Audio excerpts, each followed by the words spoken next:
أعوذ بالله من الشيطان الرجيم بسم الله الرحمن الرحيم أإذا متنا وكنا ترابا وعظاما أإنا لمبعوثون أو آباؤنا الأولون قل نعم وأنتم داخرون کیا جب ہم مر جائیں گے اور خاک اور ہڈی ہو جائیں گے پھر سچ مچ اٹھائے جائیں گے؟ کیا ہم سے پہلے کے ہمارے باپ دادا بھی اٹھائے جائیں گے؟ ہاں، اور تم ذلیل بھی ہو گئے۔ یہ سورہ الصافات کی 3 آیتیں ہیں، 16، 17، 18۔ اس سے پہلے آپ کو بتا دیں کہ کل یہ بتایا گیا تھا اعلان میں کہ ہفتہ 10 دن یہ درس نہیں ہوگا۔ اس کی وجہ یہ تھی کہ طاق راتوں میں عام طور سے لوگ جاگتے ہیں، عبادت کرتے ہیں، تھکے مادے رہتے ہیں، تو سوچا یہ گیا کہ ان راتوں کی صبح میں درس نہ رکھا جائے تاکہ لوگوں پر بوجھ نہ ہو۔ پھر ایک چھوٹا سا سروے کیا گیا ظہر میں، کچھ لوگوں سے رائے لی گئی، تو یہ مشورہ طے پایا کہ جو طاق راتیں نہیں ہیں، جیسے آج والی رات ہے، اس میں تو کوئی بات نہیں ہے، لوگ فریش ہیں، درس دیا جا سکتا ہے۔ سعودیہ وغیرہ میں قیام اللیل پورے 10 دن ہوتا ہے، تو وہاں پر جب ہم لوگ تھے تو فجر کے دروس یا جو کلمات تھے وہ ختم کر دیے جاتے لوگوں کی سہولت کے لیے، اور کوئی دقت نہیں تھی کہ لوگ تھکے مادے ہیں، کوئی درس سن رہا ہے، بیان سن رہا ہے، عبادت کر رہا ہے، تو یہ درس فجر کا طاق راتوں کی فجر میں نہیں ہوگا۔ جیسے 21ویں چلی گئی، 25ویں، 27ویں، 29ویں، یعنی ان میں طاق راتوں کی فجر، باقی میں انشاءاللہ جاری رہے گا۔ یہ آپ لوگوں کی سہولت کی خاطر، تھوڑا سا تھکے مادے ہیں تو کم از کم ریسٹ ہو جائے ان راتوں کی فجر میں۔ یہ ایک وضاحت ہوئی۔ سورہ صافات کی جو آیتیں پڑھی گئیں، یہ ایک شبہے کا جواب ہے۔ شبہہ کیا تھا؟ مشرکین آخرت پر ایمان نہیں رکھتے تھے، مرنے کے بعد اٹھائے جانے پر ایمان نہیں رکھتے تھے، تو وہ کہتے کہ اَإِذَا مِتْنَا وَكُنَّا تُرَابًا وَعِظَامًا أَإِنَّا لَمَبْعُوثُونَ، جب ہم مر جائیں گے، مرنے کے بعد مٹی میں مل جائیں گے، ہماری ہڈیاں سڑ گل جائیں گی، اس کے بعد اٹھائے جائیں گے۔ او آباؤنا الاولون، کیا ہم سے پہلے جو باپ دادا مرے تھے وہ بھی اٹھائے جائیں گے؟ شبہہ بھی پیدا کرتے اور اس طرح کی گفتگو کر کے استہزاء اور مذاق بھی کرتے رسول کی باتوں کا۔ اسلام میں جب کوئی اسلام پر شبہہ ظاہر کرے، قرآن پر ظاہر کرے، پیغمبر اسلام پر، تو وہاں جواب دینا ضروری ہے۔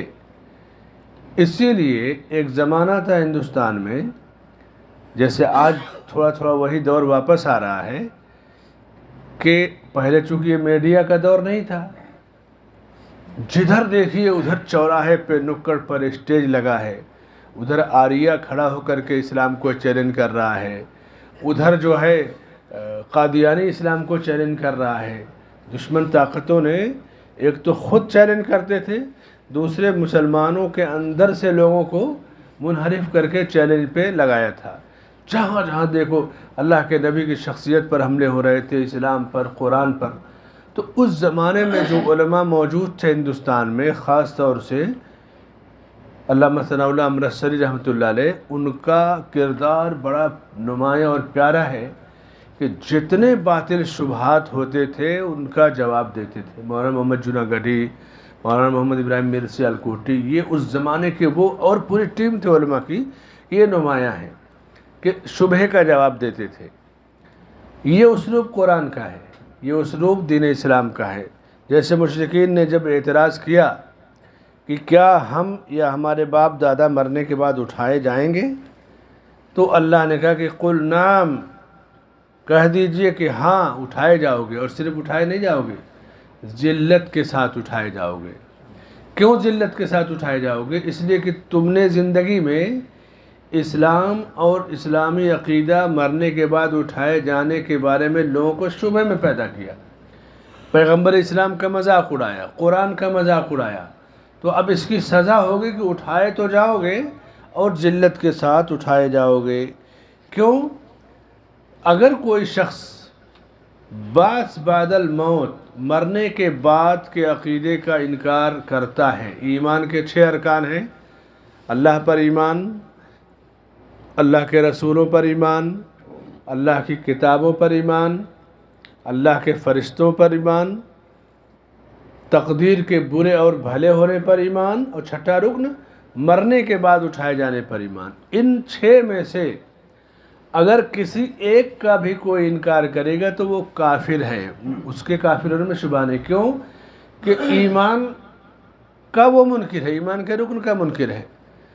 زعم الذین کفروا ان لن یبعثوا، کفار یہی سوچتے تھے، گمان کرتے تھے کہ مرنے کے بعد اٹھائے نہیں جائیں گے۔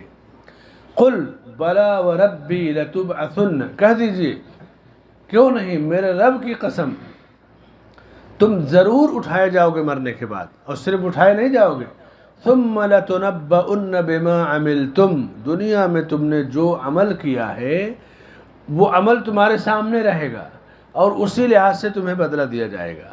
یعنی جتنا سخت ان کا انکار تھا اس سے زیادہ سخت ان کو اللہ نے جواب دیا یقین کے ساتھ۔ یہ نہیں کہ ہاں اٹھائے جاؤ گے، اٹھائے جاؤ گے، عمل کے ساتھ اٹھائے جاؤ گے، عمل کا بدلہ پاؤ گے، اور اس کے بعد ذلت کے ساتھ اٹھائے جاؤ گے۔ جتنا سخت انکار اور شبہ پیدا کیا اس سے زیادہ سخت ان کو رد اور جواب دیا، تاکہ ان کے شبہ کا اور کوئی شکار نہ ہو، ان کے شبہ کا اور کوئی شکار نہ ہو۔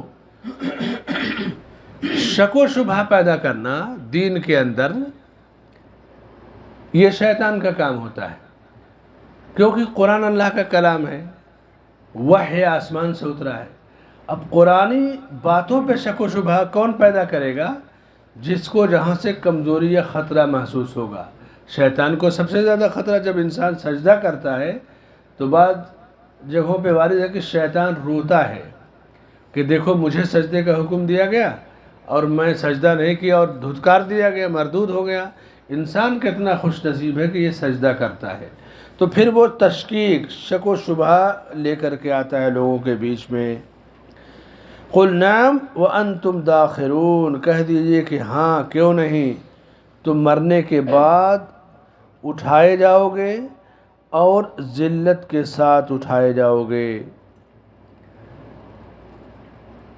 دنیا میں چونکہ کفر اگر ترقی پر ہے، عزت والا ہے، جیسے کوئی کافر ہے اس کو عہدہ ملا ہے، منصب ملا ہے، اس کے سامنے آگے پیچھے گاڑی ہے، گارڈ ہے اور پورا پروٹوکول ہے، ساری چیزیں ہیں، تو اس کی بھی تردید کی گئی کہ جب تم اس عقیدے کا انکار کرو گے کہ مرنے کے بعد نہیں اٹھائے جاؤ گے تو تم دنیا میں جس طرح عزت والے تھے یہاں وہ عزت نہیں ملے گی۔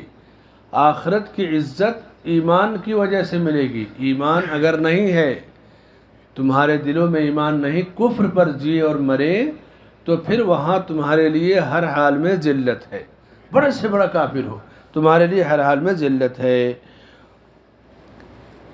ان آیتوں میں شک و شبہ جب پیدا ہو تو اس کے تردید اور جواب کی طرف اشارہ کیا گیا، جواب دیا گیا، اور باطل جب بھی میدان میں آئے، اسی لیے آپ دیکھیں کہ وقفے وقفے سے صحابہ پر شبہ پیدا کیا جاتا ہے، ازواج مطہرات پر شبہ پیدا کیا جاتا ہے، قرآن پر کیا جاتا ہے۔ آپ دنیا کا نقشہ دیکھیں اور خود اپنے ملک کا دیکھیے۔ جب قرآن کا مطالعہ ہمارا گہرا ہوگا، قرآن کی معلومات گہری ہوگی، تو اسی لحاظ سے ہم اپنے آپ کو تیار بھی رکھیں گے، کیونکہ شک و شبہ سے پہلا نقصان انسان کا ایمان کمزور ہوتا ہے۔ دوسرا نقصان، جب ایمان کمزور ہوگا تو وہ عمل کی طرف کم مائل ہوگا، یعنی جو عمل وہ کر رہا ہے خود اس کے بارے میں مشکوک ہو جائے گا، کیا فائدہ، پتہ نہیں ملے گا کہ نہیں، آخرت میں جنت ہے کہ نہیں، کچھ ہے کہ نہیں۔ تو اس لیے جہاں شک و شبہ ہو فوراً اس کا رد اور جواب دیا جاتا ہے، اور پورے کے پورے شبہات کا رد اللہ نے قرآن کے اندر بیان کیا ہے۔ کوئی شبہ ایسا نہیں ہے جس کا جواب موجود نہ ہو۔ ایمان والے اللہ کی نگاہ میں ہمیشہ معزز رہتے ہیں. وَلِلَّهِ الْعِزَّةُ وَلِرَسُولِهِ وَلِلْمُؤْمِنِينَ، عزت اللہ کے لیے ہے، اللہ کے رسول کے لیے ہے، اور اللہ اور اس کے رسول پر ایمان والوں کے لیے ہے. یہ ہے عزت کا معیار. اور یہ عزت کون دیتا ہے؟ یہ عزت اللہ تعالیٰ دیتا ہے. لوگوں کی طرف سے دی گئی عزت یہ وقتی ہوتی ہے، اس کی کوئی حیثیت نہیں ہوتی.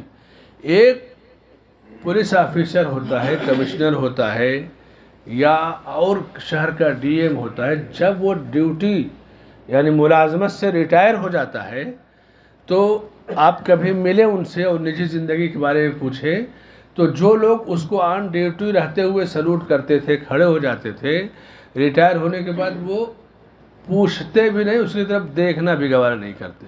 کیوں؟ وہ عزت نہیں ہوتی ہے، وہ ایک طرح کی ڈیوٹی ہوتی ہے کہ ٹھیک ہے بڑا صاحب ہے، اس کو ایسے سیلیوٹ مارنا، جھک جانا، کھڑے ہو جانا، وہ عزت نہیں. عزت جو اصل ہوتی ہے وہ اللہ کی طرف سے ہوتی ہے. اللہ کے رسول پر ایمان لانے کی وجہ سے ایمان والوں کو وہ عزت ملتی ہے. وَلِلَّهِ الْعِزَّةُ وَلِرَسُولِهِ وَلِلْمُؤْمِنِينَ. اور جو کفر کرتا ہے، اسلام کے بارے میں شکوک و شبہات پیدا کرتا ہے، قیامت کے دن اسے ذلت کے ساتھ اٹھایا جائے گا. اللہ سے دعا ہے کہ اللہ تعالی ہمارے ایمان اور عقیدے کو پختگی عطا فرمائے، اور بعث بعد الموت، مرنے کے بعد اٹھائے جانے کا عقیدہ ہمارا مضبوط فرمائے، اور ہمیں دنیا اور آخرت میں عزت اور سربلندی عطا فرمائے. آمین. وصلی اللہ علی نبینا محمد وعلی آلہ وصحبہ اجمعین.